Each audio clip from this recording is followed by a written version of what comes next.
On September 11th, 2001, we were all Americans. We weren't Black Americans. We weren't Asian Americans. We weren't Hispanic Americans. We weren't Latino Americans. We weren't Latinx Americans. We weren't gay Americans, straight Americans, transgender Americans, white Americans, Caucasian Americans, Euro Americans, whatever the hell you want to say. We were Americans. We did not have black firefighters charging up the steps inside the World Trade Center to their deaths saying, I'm not rescuing the white people because they're part of the capitalistic heteropatriarchy. Or any of the firefighters say, well, we're not going in there because it's all a bunch of finance companies who are profiteering off the poor. We might as well let them die. We didn't have any of that. We would today. If some had their way, at least we would. Thankfully, most Americans aren't like that, so we really wouldn't.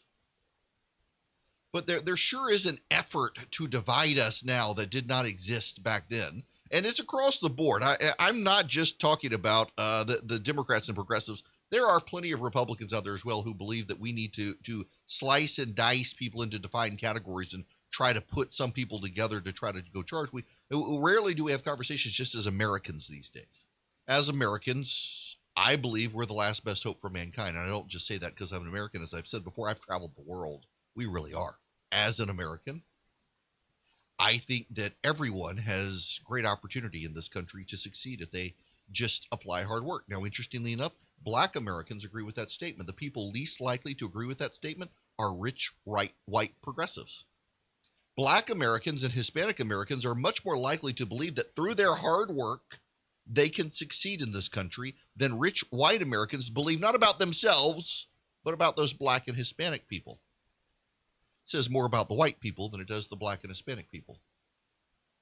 I believe that through hard work and good character, you can succeed in this country. Now, not always, not everyone, but that exception does not disprove the rule. And yet so many people want to focus on the exception and ignore the rule. They want to make the exception the rule. Welcome to postmodernity.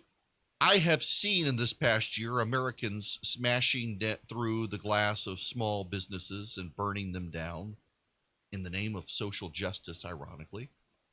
And I have seen the American media give them a pass, excuse them, or tell you not to believe your lying eyes. I have seen the politicians turn on the police, the heroes of 9/11 with the firefighters, the police.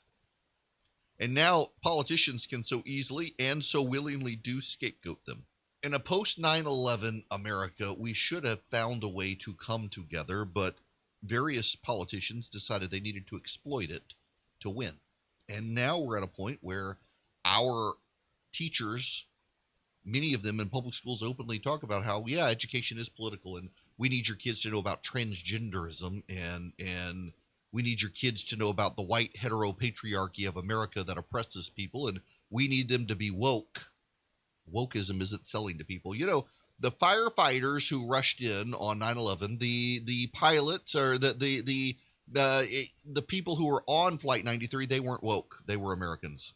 Can you imagine the wokes on Flight 93? Well, this has been an oppressed minority. We have done bad in the world. Not sure we need to take charge here. That they if we crash the plane, think of the environmental damage.